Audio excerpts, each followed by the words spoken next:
Hello everyone, and welcome to a car that, by the time you watch this video, will be going under the hammer on PistonHeads auctions. This is a Peugeot 306 GTI-6, one of the most underrated hot hatches of the 20th century, and quite possibly Peugeot's last proper world-beating performance car. Remember to head over to PistonHeads.com to research and buy your next car. Peugeot was a performance force in the 1990s. After taking the world by storm in the 80s with the 205 and 309 GTIs, the company decided it could do the same in the following decade with two all-new hot hatches, the smaller 106 GTI and the bigger 306 GTI-6. Both would become 90s hot hatch icons, not only due to it being a particularly lean decade for the pocket rocket, but mainly because they mixed rev-hungry, naturally aspirated engines with superbly set up chassis that love nothing more than to be chucked about on a desolate country road, which is exactly what I've got today. Now, when I was a kid, I admittedly thought that the 6 in GTI-6 stood for the number of cylinders it had, and I was pretty disappointed to learn that it actually was just a reflection of how many ratios were in its 6-speed manual gearbox. But that in itself was a big deal back then. In the 1990s, hatchbacks didn't really have 6-speed gearboxes. So when Peugeot came around to updating its hot hatch, the S16, it wanted to make a big song and dance about it. And so we got the GTI-6. And thankfully, there's more to the GTI-6 than just an extra cog to swap. Not least because it's a shorter ratio gearbox for greater urgency. Up front, the 2-litre naturally aspirated 4-cylinder engine was upgraded with new pistons, new intake and exhaust manifold, which saw power rise up to 170 horsepower. The brakes were beefed up too, and there were some slight chassis revisions, which all serve as the recipe for one of the great 1990s hot hatches.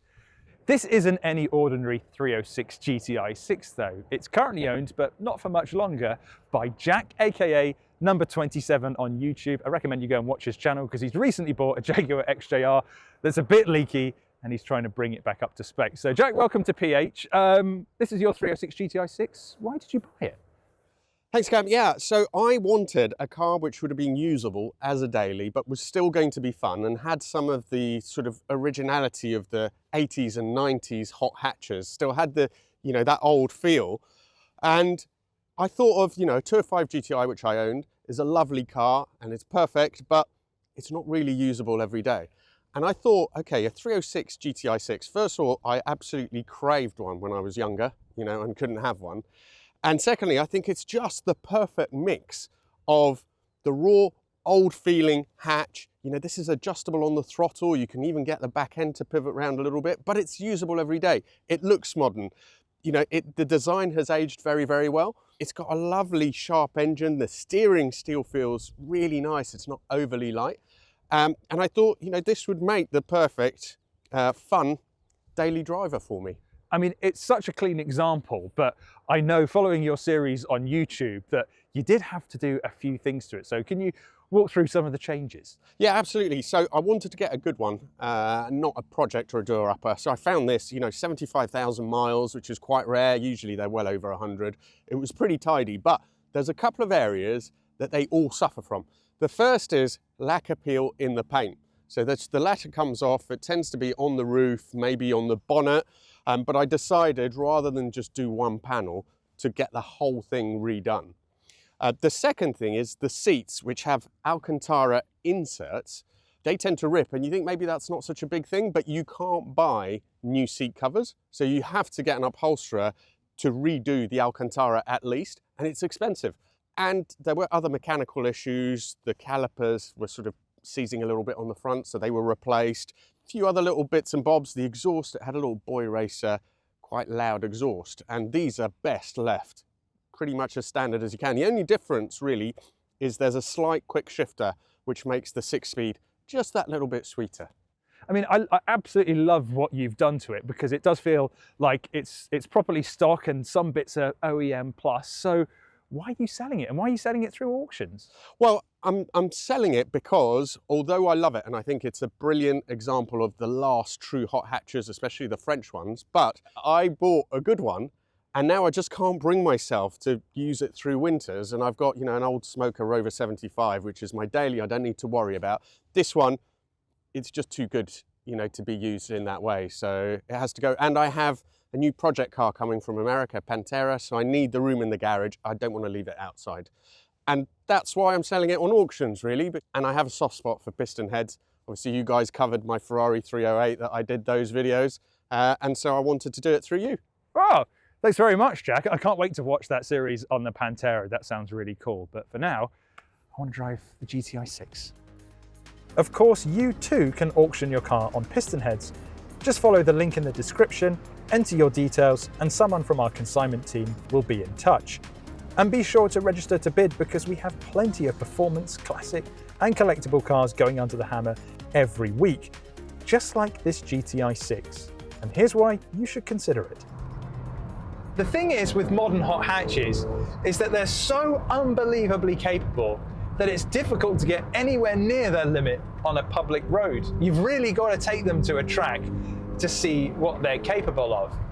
And that's what I love about this 306 GTI-6. You get in an old school hot hatch from the 90s and it feels alive from the moment you turn the key. I'm on this really lovely B road, not even troubling the speed limit. It's just so much fun to drive this thing. Because out here with just 170 horsepower, this GTI-6 just feels like such a complete riot. What immediately stands out is just how responsive everything feels. The throttle is so snappy. Hit the accelerator and the engine responds immediately. And it's got this wonderful bark to it that kind of makes me think that I'm driving one of those old 306 Maxi F2 rally cars. And the delivery of the power is just so wonderfully linear. It just feels so happy to be revved out right up to about 6,500 RPM. That's where peak power comes in. But it's happier to go beyond that as well. You've got a red line of 7,000 and it just never really seems to run out of puff. And it just sounds wonderful while you're revving it out. This one's got a stainless steel exhaust, so it does sound a little bit fruitier than it would at stock. But it's not boomy, it's not raspy, tinny. It just amplifies that really revvy, rally-ish 2-litre up front. It just sounds fantastic. What a great car this is. Got to mention the damping as well. It feels absolutely sublime. Been driving on some horrifically bumpy and pitted roads around here, and it just soaks it up as if it's not a problem whatsoever. Now, of course, that's partly down to having absolutely gigantic sidewalls. The rims on here are tiny, but also it's just really well set up, and it feels direct too. The steering is also sublime. It's beautifully weighted. It feels direct. There doesn't feel like there's any vagueness or looseness to the steering whatsoever. It just shows you kind of what a great condition it's been kept in, and just how bloody good it was in the first place. Now, one thing I need to mention about the gear shift is in this car, it feels just a little bit snappier than it would have done on a stock GTI-6. One of the previous owners put a short shifter on it, but according to Jack, the throw on a stock one is so long that having this short shifter just adds to the sportiness. And I completely agree with him. It just feels so much more like a rally car and gives you all the more reason to go and explore all of the 6 ratios. See, when you have a car as analog as this, it just makes you realize there's not much more you need from a performance car.